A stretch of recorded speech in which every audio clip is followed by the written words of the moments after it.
So yeah, returning back. I guess that's redundant. Returning to Oakland. Super excited about it. It's been something that I've been talking to the club and Yama about for quite some time. It's such a full circle moment for me, which is incredible. I think the first week I was here, I was out and I ran into one of my cousins, and it's just like it's family here. And I think that the family feel, both with the club, with my actual family, and then with my friends, has been such a welcome change of pace for me. In that often you have to go somewhere, you have to build community. But really, I'm coming back into my community, which has so far been so fulfilling and so energizing. And I definitely feel it. I'm feeling it in the way I play. After I'm going to see friends, I'm going to see family. Um, I went up to a crab feed up in the North Bay and saw like 30 of my family members. So it's been so special for me to be back here. So special for me to be um, working at the Roots, or well, the old Raiders headquarters, because growing up, obviously, um, I was a Raider fan because I'm from Oakland. Raiders, Warriors, A's. We had season tickets to the Coliseum, so I was going there. I was going to the Roracle with my dad. I'd have to take uh, Caltrain to Bart to meet him at the Coliseum stop, and he'd get me, and we'd go in. It was just, it's been such a cool full circle moment for me. To be going to the Coliseum is even that much more special, because some of my first memories about sports are from there, and to be able to now be that person that can make those memories for other people, I think is exceptional, and just something that I'm incredibly grateful to the club for, and something that I'm really looking forward to doing over the next couple of weeks. I mean, your career has, blossomed after you left the Bay Area. You've been around multiple organizations. What are some things you learned from when you were here in the Bay Area the last time throughout your career, now back here? Yeah, so I think that one thing that has really helped me throughout my career is just grit. And I think that it kind of encapsulates the vibe of the city, Like, people from here, you got to be gritty.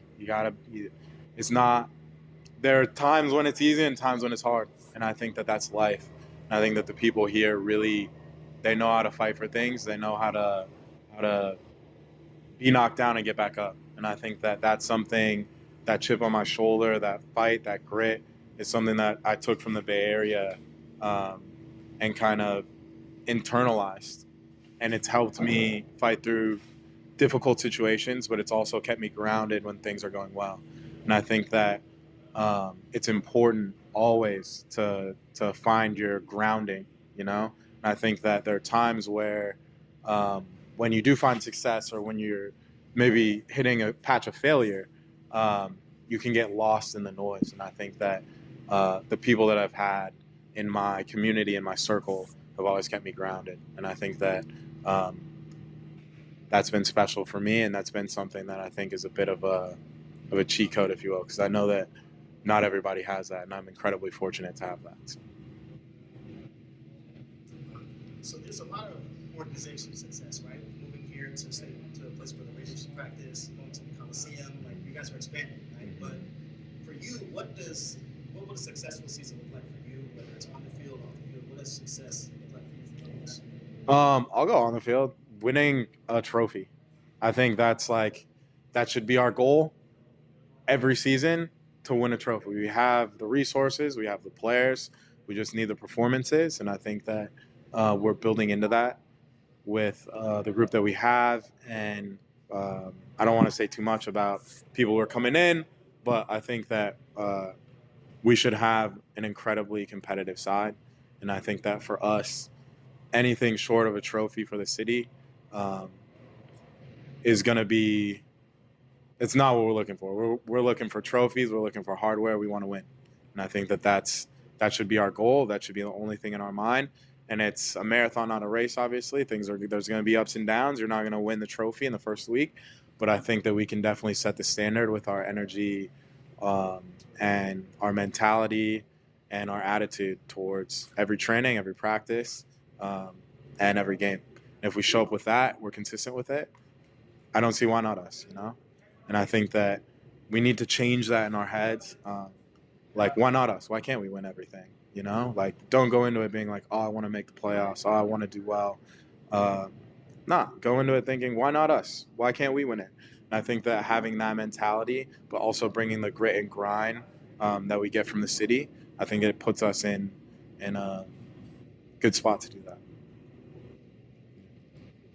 I don't know when your first actual experience of the Coliseum was, but wondering if you cast your mind back to younger you, that walk from Bart across the bridge there, you've got like sounds, smell like people cooking up hot dogs and fried onions, and probably smelling other things too. But I'm curious, when you think back to those your first memories, experiences of the Coliseum for people who don't know what it was like or don't have that experience, what kind of comes in sight smells? What are your memories of that experience? Culture, you know, and I think that the Bay Area, my dad would always say, like, this is one of the greatest melting pots that you're going to see in the country, right? You have people from every walk of life, every sexuality, every nationality, every race kind of coming together in this melting pot of different cultures. And I think that for me, that was really cool to see. And I remember walking up that bridge and all these people are selling stuff and you see the shirts that you want to buy and you're like, Dad, can I get a shirt? And you're like, no, you can't get a shirt. And like, Dad, can I get the cotton candy? And my dad's like, no, you can't get the cotton candy. And then we get in and it's like this huge stadium and it's loud and you see the black hole and they're going crazy. They have all this armor, their faces are painted, and you see that and it's like this is the coolest thing ever, you know? And I think one of the most special things about that is when you're in that community, like they treat you like family. So I remember we were sitting down near the black hole. Those weren't where our seats were, but we were sitting down there, and like they were protecting me. They're like, "All right, little cousin, like make sure you can see."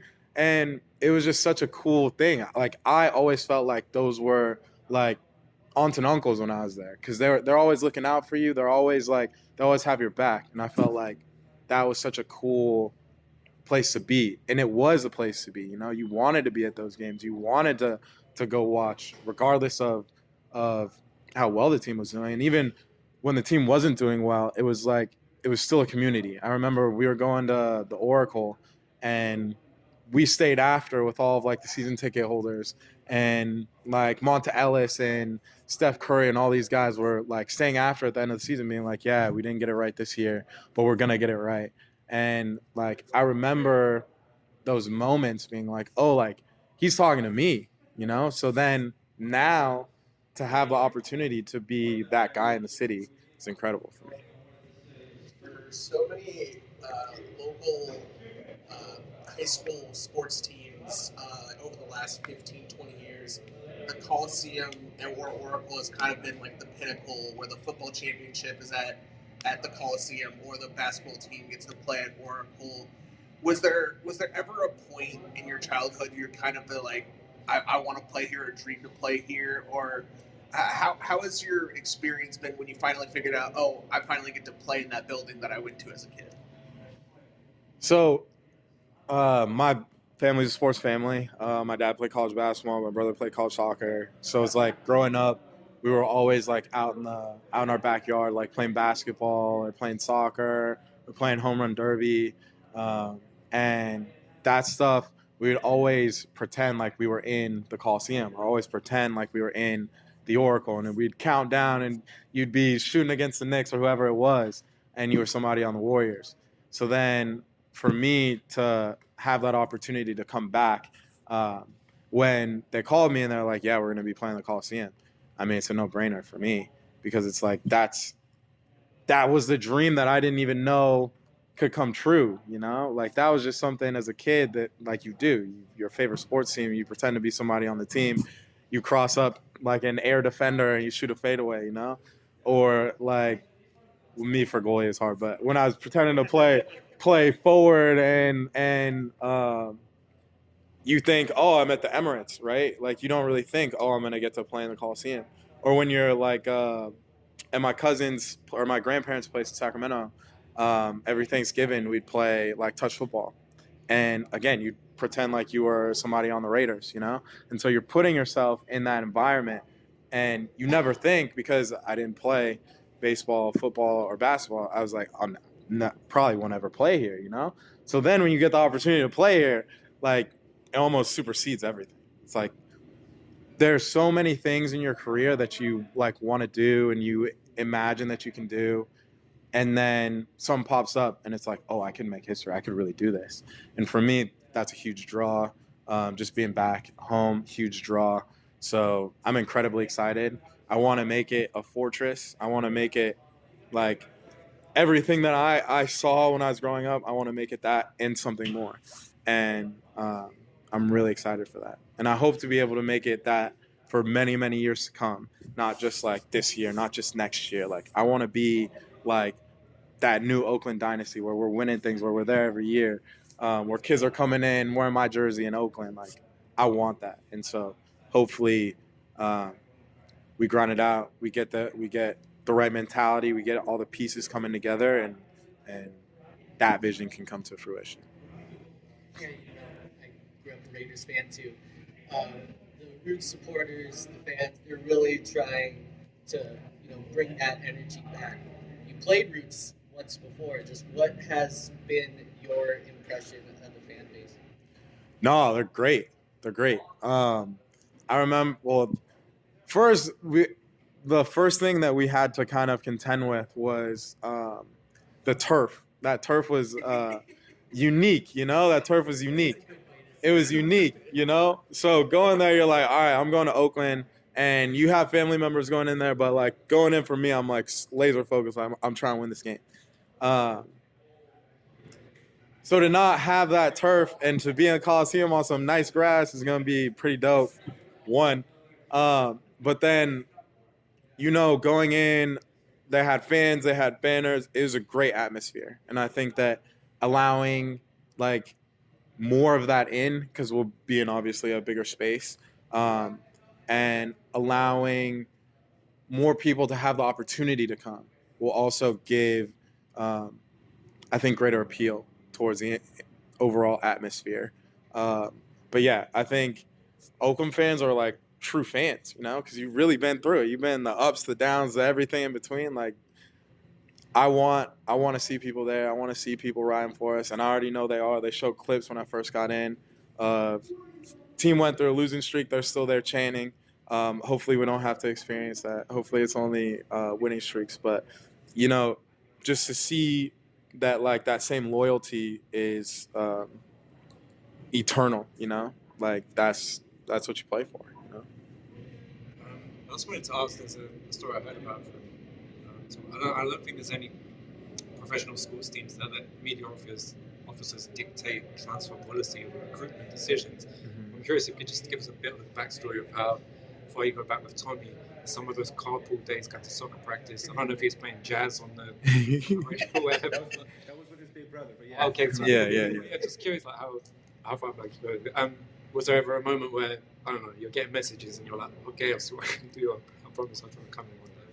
So what's interesting is that I feel like a lot of people, like when I was coming back, a lot of people that I knew were already around the club. So for me, like seeing that text and being like, yo, Julian, Tommy Hodel just texted me. And he was like, really? He works for the club? And he was like, oh, my brother's like, oh yeah, he was telling me he was working. So it's like that kind of stuff is like, it's unique because it's really a hometown feel. It's really like the people that you came up with, And like I played with Nana. Like when I was an academy player at San Jose, Nana was a first team player at San Jose. So like I played with this guy, And now he's texting me being like, oh, I'm super excited to have you here. Like that's my boy. Like you were a little kid. You were an academy kid when I was a real player. And like he was one of the guys that helped me out. And now he's helping me out as I'm being a first team player, So it's like, it's I don't know how often that happens, especially in the U.S. I think it probably happens more abroad, but super cool. You already have like built-in people that got your back, and I feel like that is you need that as a professional player, and I think that it helps so much with getting kind of into the team and integrated with things, because it's not like you're meeting 100 new people, like you're reconnecting, and that is a completely different vibe, because it's like, oh, I gotta fill this guy out. It's like, no, this guy knows me. Like, it's like, what's good? How you been? Kind of vibe. And I feel like for me, that's been fantastic. It's been fantastic. Onto the team. Just talk about the preseason, your impressions of how things are all coming together. Yeah, good. I think that the boys are buzzing, and I think the trip to Mexico was a huge step forward for us. I think that a lot of things started coming together on the field and off the field, but you could really start to see the identity kind of blossom through those two matches. And I think if we continue on that trajectory, we're going to be in a fantastic place. And we got guys healthy, which I think is another huge part in being successful throughout the year, keeping guys healthy, keeping guys integrated, keeping guys involved. We did all those things in Mexico. And, I mean, that was a fantastic trip just holistically for the group. So hopefully through this next week, we keep building. Week leading into the first match, we kind of iron out some details, and we'll be ready to go. Jordan and Gavin mentioned something about last year's team, about a sense of entitlement. You can't comment on last year's team, but how do you feel that mentality is changing, or is going to be a thing of the past? Yeah, so as you said, I can't comment on the vibe of the team last year. I do know that there are some guys that I knew from last year that are great guys, but I think the ethos of the team, the core of the soul, is just like a grit and grind. And it took a second. I think that everybody comes in, everybody has their idea of who they want to be in the team, and that can be a little clashy. And for me, no problem, right? I want guys with personality. I want guys with ego, because you got to back that stuff up. Like, you can't be this huge ego. You can't be this huge personality and then go out there and play like a mouse, Like, you have to put your chest up and stand on your business. And I think that that's fantastic. But what, like, Gav has done is kind of made it so, okay, like, you have that, you have this. And one of the, well, I guess I can't say that, but there's some things that he's done to bring the group together to where guys are now finding their role in the team. And I think that that's not just 11 dudes, that's 26 dudes, including the 510 kids. And I think that everybody is growing into their place in the team, and that's what we're going to need throughout the season, because we're going to need all the guys. It's a long season. There's lots of games. There's new competitions. So I think everybody stepping up and being confident, one, incredibly important. Two, everybody stepping up, being confident, and understanding the role within the team on the field and the role within the team off the field is also incredibly important. And I think that we've made really good steps towards people understanding that, people being in that place, people embracing that, people embracing the culture. And I hope that we just continue that upward trajectory. Thanks, guys. We got one more? So obviously we know Oakland has lost a lot in the past several years. And so this is a time where obviously fans and players and the community's getting excited about the Roots possibly coming here and taking over and making a new team to celebrate. How much is on your mind just to, like, when you're out there playing and be like, man, fans have been through so much the past couple of years. I want to give something a little extra to talk about, a little something. I know that's, you're always out there playing, you're giving your hardest, but is that ever a time where you're just like, hey, I need to give 130%, not just 110? Yeah, I think that this year especially is that for the group, because it's the first year. Everybody wants to have, like, our first time in the Coliseum, make history, do so well. So I think that, yeah, there's that pressure on the group, but I think that everybody's been dealing with it really well. And I think that, like, that pressure is a privilege, right? It's one of those things where it's something that you want to play for, it's something you want to be involved in. So, yeah, I think you can see guys are staying after with me 30, 40 minutes to get extra work in, to iron out things, to maybe get that little extra bit of sharpness. and that stuff matters. Those small, fine margins matter. I think that we're doing it on the field, we're doing it off the field, and hopefully we'll be able to bring a product to the city that they'll be proud of. Thanks, guys. Appreciate you. Awesome. Thank you, guys. Nice to meet you. Nice to meet you, too. Take care. Thank you.